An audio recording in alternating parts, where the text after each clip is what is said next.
All right, guys, I'm going to be going live here in just a little bit. Stay tuned, stay seated, get your coffee ready.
Unknown caller.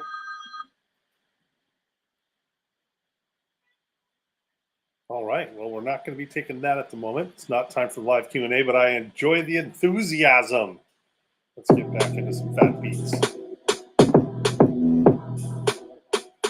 Just another minute here. We're just going to wait for some people to jump in. Appreciate you guys.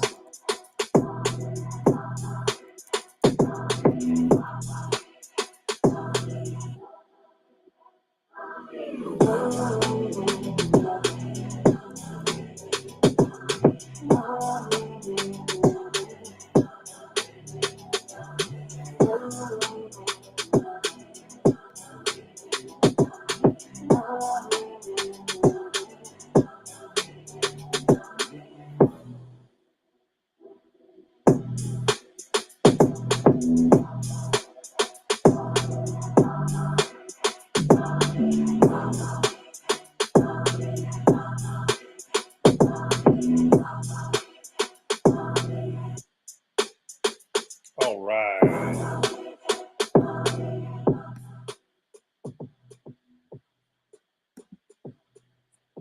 Hello, hello, hello. Welcome, everybody.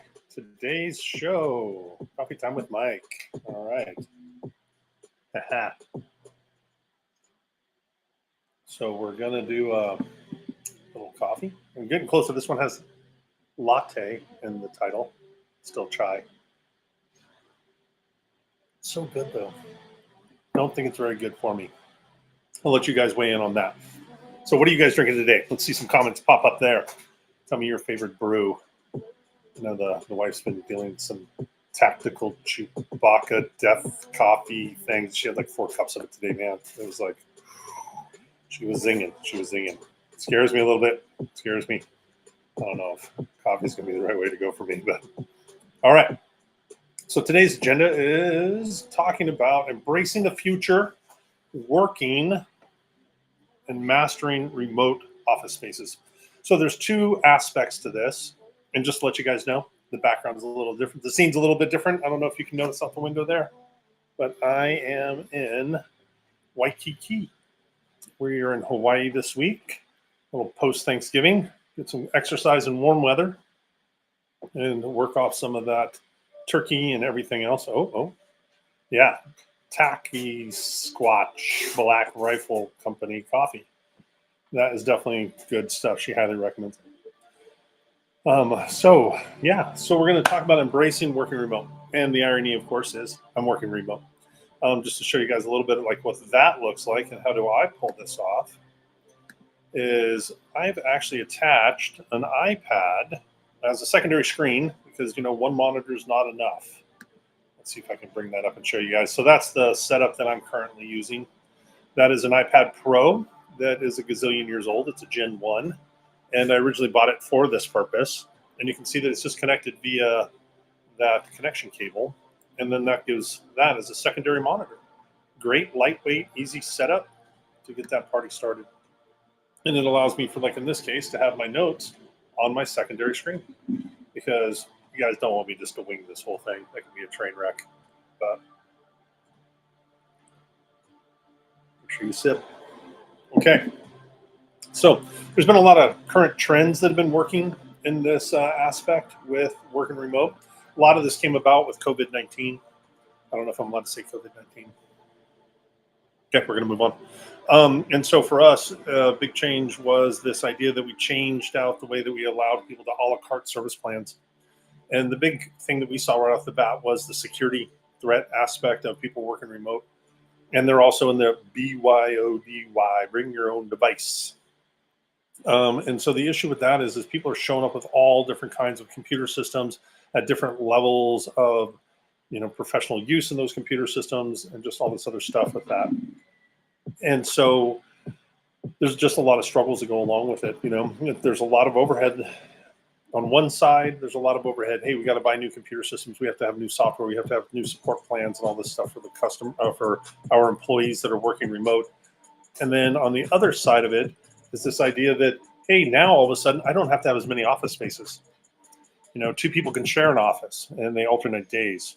They can work remote. Hey, we have VoIP phones. They can then use VoIP phones from laptops and work from home. We don't have to have physical phones. There's so many tools that we have out there these days. And of course, we can help and assist you guys with all those tools. The other one is the huge global reach that it now gives us. So now we get to access this talent pool for administrative type functions, operational type functions, depending on what our company is, and such a deeper reach. So I know since this transition, we've started working a lot more with people overseas in regards to doing marketing, sales, and those kind of things, as well as just a lot of tasks that, for whatever crazy reason, I would take on myself. Oh, no, Mike has to be the one to create the flyer.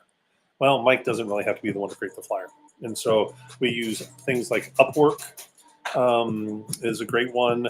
Fiverr.com is another website where you can get things completed and done at low costs. These days, it costs me about $30 to create a flyer. And all those guys are working remote, which is a great value for what we're getting out of it. And we're building long-term relationships with these guys as well. When you start to work with people from overseas and in different positions like that, one of the things to be mindful of is to bring them into your team, just like you'd bring anybody into your team. No matter where they're at, you still want them to be a core foundational part of your team. They need to understand how your workflow is. And this will help us get past these cultural barriers and cultural differences. The next one, too, is to be super mindful of time zones, okay? Because a lot of times we're working with people that are 12 hours different from us. They can be in a totally different day. And with that, I found it to be very powerful to increase the way that we communicate. And with that comes clarity. Of course, using ChatGPT here, because ChatGPT can really help pick up on the nuances of what myself as an individual might be missing when some of the key things that I need to tell someone. So often it's just, something as simple as like at home, hey, Mike, take out the trash. Well, I know where the trash is at. I know where the trash is going. I know what needs to be done to the trash can afterwards, right? But if you're talking to somebody that doesn't even really have a clue or fully understanding what trash is, it's a totally different ball of wax. And when we're trying to convey business processes and procedures, and especially administrative functions, we have to make sure that we get really into the minutia on that. And so that is a big part of that. Next is going to be here again, the technology integration, using things like Zoom, Slack, Microsoft Teams, Google. There's all different ways that we can do these collaboration points. And so, sorry for the background noise. You know how these crazy Hawaiians are? Yep. And so those tools will really help us, improve things. And here again, using things like ChatGPT to improve our ability to do that level of communication with that is going to be just as a wonderful and more beneficial. Because at the end of the day, we don't want to just throw money at these things and not have them be successful for us. We want ROI on this. And with that ROI, we need to make sure that we're bringing them in the team. We're getting that long haul, because a lot of times it's those upfront costs that really kill it. And so with that, those upfront costs that really just kind of make things difficult. And so that's the training. And we want to get past those training costs, and we want to just keep everything rolling. Hey, hold on for just a second, guys. I'm going to take a short break. I will be right back.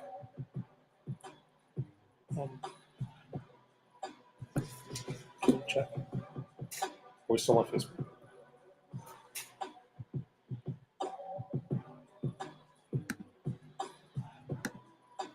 All right. I thought we were having a technical issue, but we're good to go.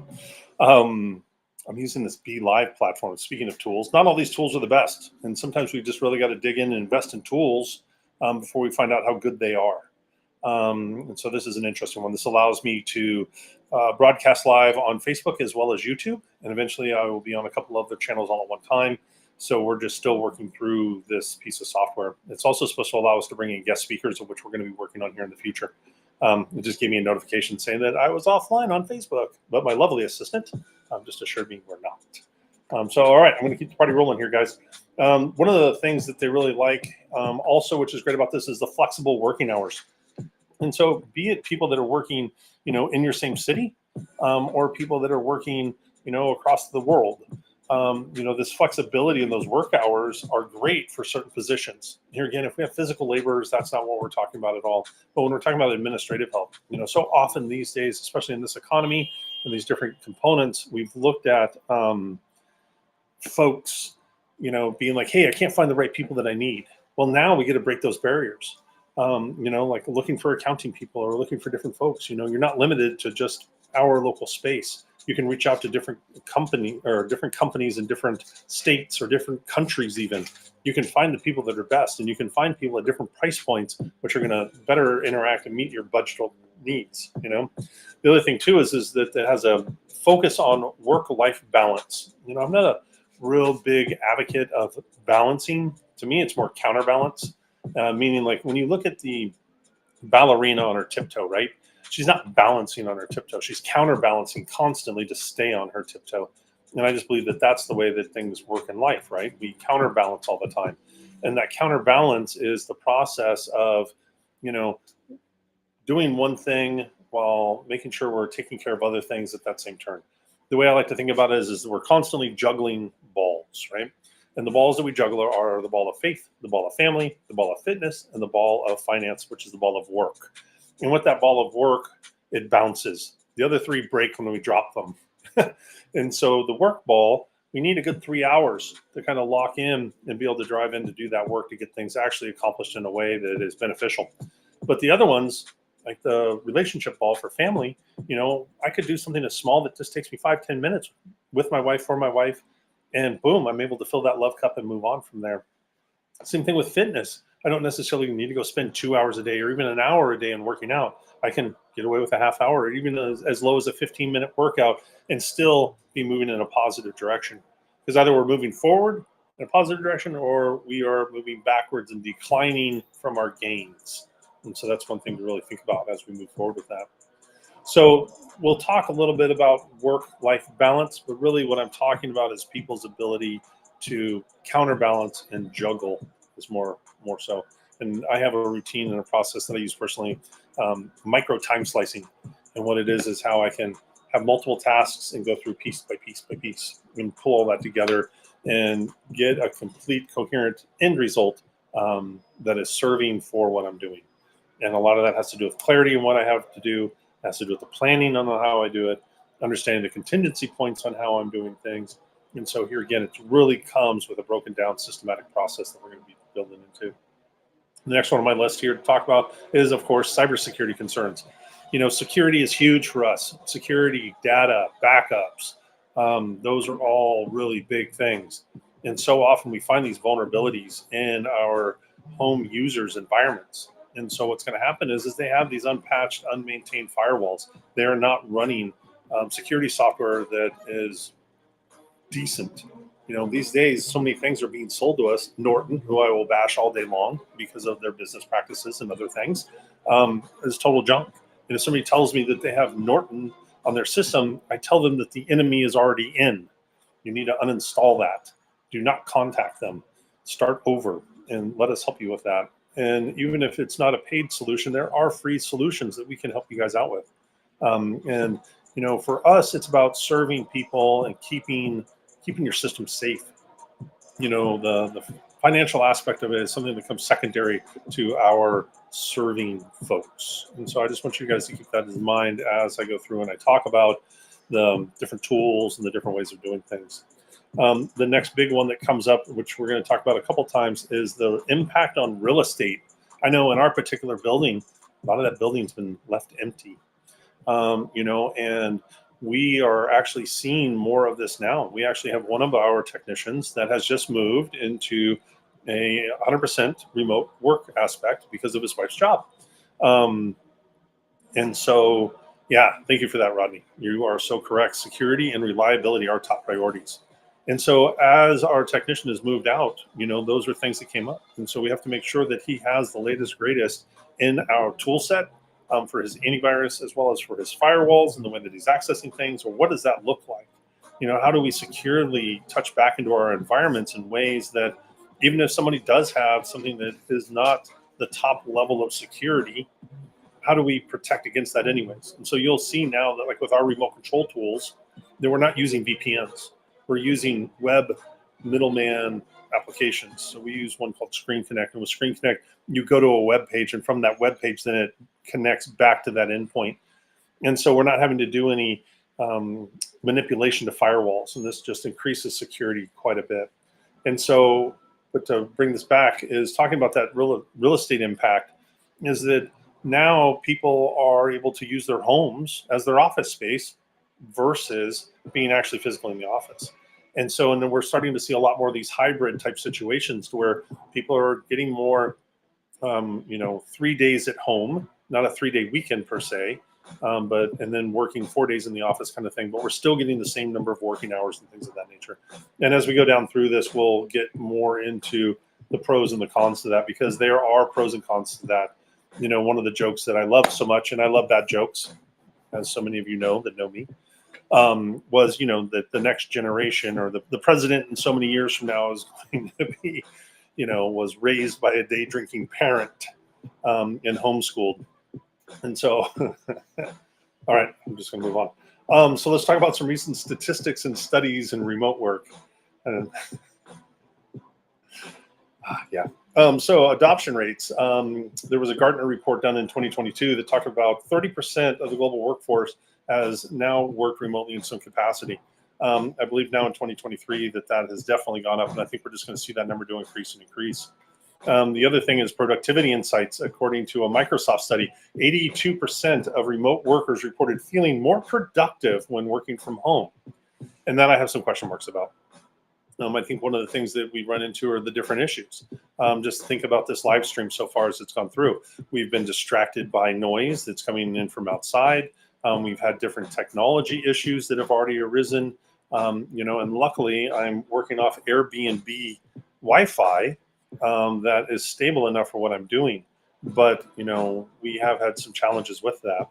And so the remote security aspect and also just the stability in the products and finding the good workspace. There's something to be said. It's like the difference between having a gym and a workout at home versus working out at, a gym. There's a different part of that process to get up, put on your gym clothes, go to the gym, do your workout, go into the locker room at the gym, come on, move on with your day kind of thing versus, oh, well, I'm going to go down and give myself my 10 minutes in my own gym space and not really accomplish and be able to stay on task with my goals. And then also the loneliness that comes along with that. So another report here says health and wellness. A study by the American Psychologists Association in 21 found that 43% of remote workers reported better all over mental health and reduced stress levels compared to working in offices. And, I can appreciate that study, but here again, I think we need to look at the underlying aspect of that is now we're talking about introverts being left alone and not being held accountable. And so, that's kind of a double-edged sword. And so we just have to be mindful of who are our staff, how do they work this way, and what new ways do we need to keep them accountable so that we can make sure that they're staying on task with the things that they're supposed to be doing. And of course, we got the greenies out there, the Carbon Trust, saying that working from home has reduced carbon emissions by 3 million tons annually. I'd like to see the guy with the carbon scale. I mean, has anybody ever seen the guy with the carbon scale? Is he like, oh, hold up the carbon? Yeah, I don't think so.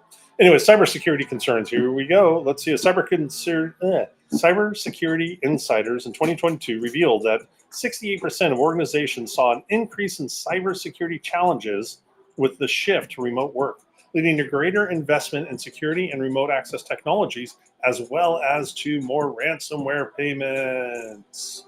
So it is just what it is. Let's just make sure that we're security, and so especially remote access security. And thank you again, Rodney, for chiming in on that. That's very true, and I can't reiterate the point enough.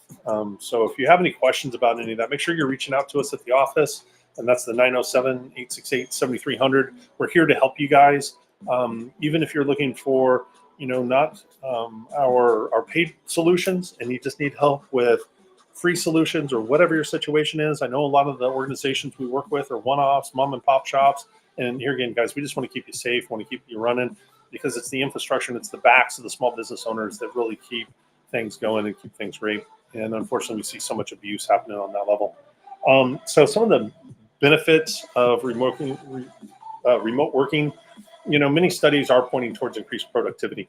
But I think one of the things we have to take in with a grain of salt with that is it's this idea that it's higher productivity but it's done in shorter blocks of time with more focus and dedication. It's this idea that if I can do the same amount of work in an 8-hour day and a 4-hour day if I'm put to that crunch point. And that's just the way that works with a lot of folks. There's going to be the, cost savings. Both the employees and the employers can save money while working remote. Costs on commuting, lunches, work attire costs, just a whole bunch of other things. Which is another topic which kind of drives me nuts is,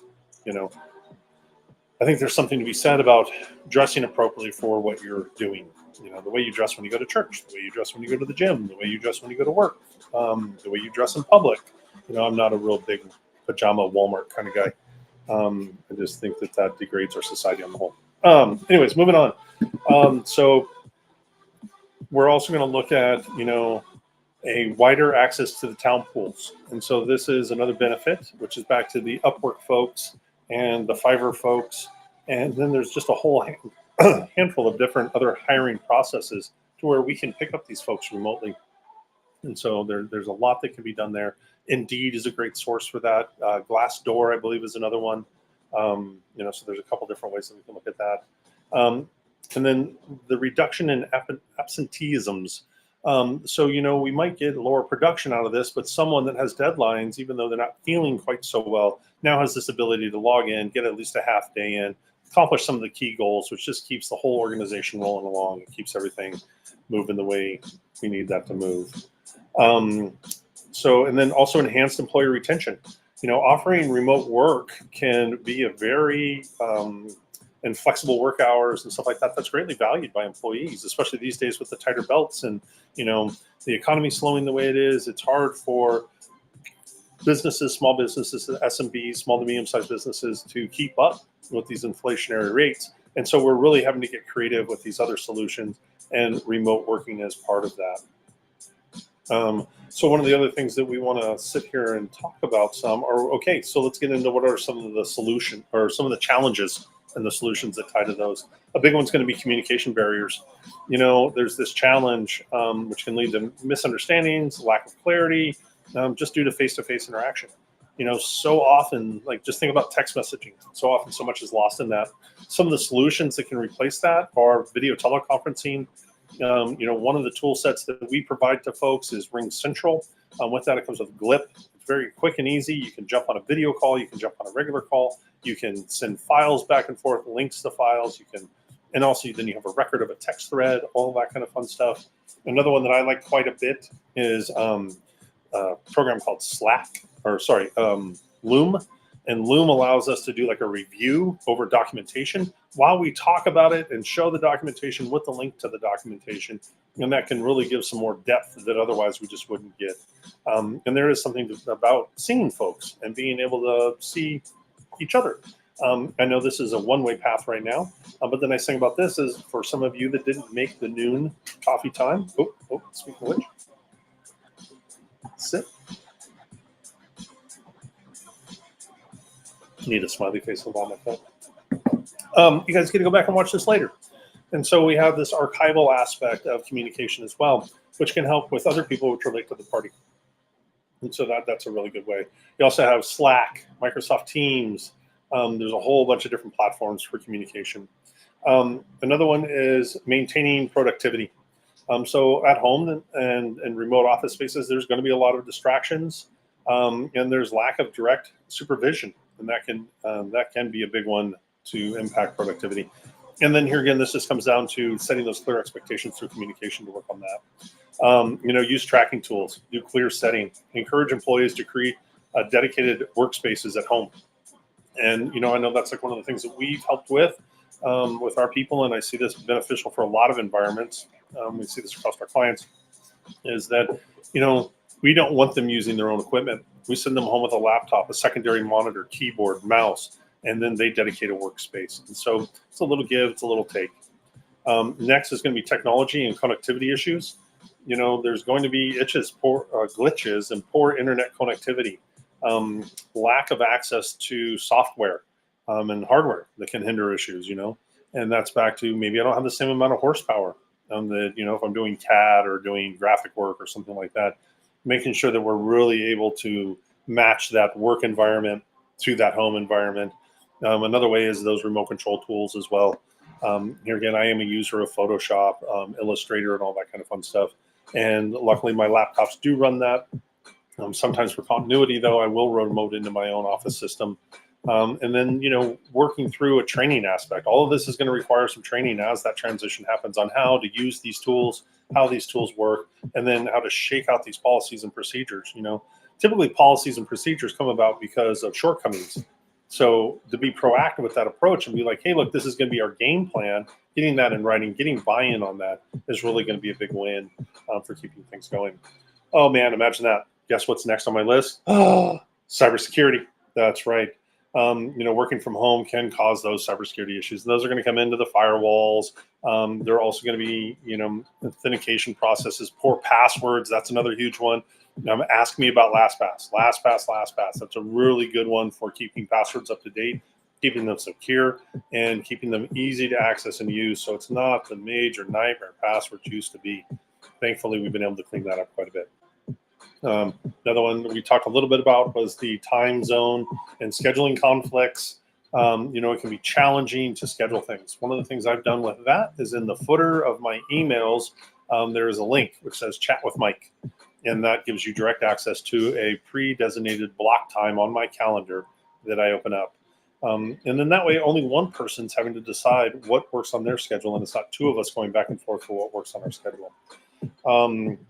Then the other thing is, these performance assessments are really key, and driving those in. So often I find that we don't do employee reviews the way we should, or the way that we used to. And there's a handful of reasons for that. But when we're dealing with remote workers, it's really important that we are drilling into that communication and stuff like that. The next one is going to be talking about that onboarding and training. And so like when I was talking about with the Fiverr guys and the Upwork guys, we still need to go through an onboarding process with them. Even though they're a subcontractor, we still need to go through an onboarding, because also the onboarding is going to be the quickest way to reveal if this is really somebody that's going to work out for our team. Can they understand our policies? Can they understand the way we function? And so one of my favorite sayings when it comes to the employee type stuff is hire slow, fire fast.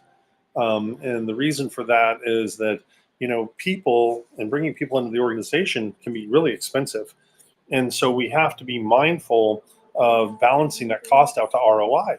And we have to do it just not for the company and for the bottom dollar. I mean, it is for the bottom dollar, but it's because without the bottom dollar, then there's not the value there for the employee. And then that can cut into other things, and that can discourage raises and profit sharing and bonuses and all of that kind of fun stuff. So that is another key component. At this point, if anybody has any questions or any feedback or anything of that nature, please let's go ahead and jump in those comments and keep those going. And at this time, don't forget, like, subscribe, make sure you're signed up for our email notifications on these go lives. We're going to continue to do these every Wednesday at noon with some new and exciting topics. And I'm just going to keep on bringing this way to you guys. So some of our big takeaways here, I'm going to wrap this one up a little short today because I'm working remote. And with that is that we condense things down.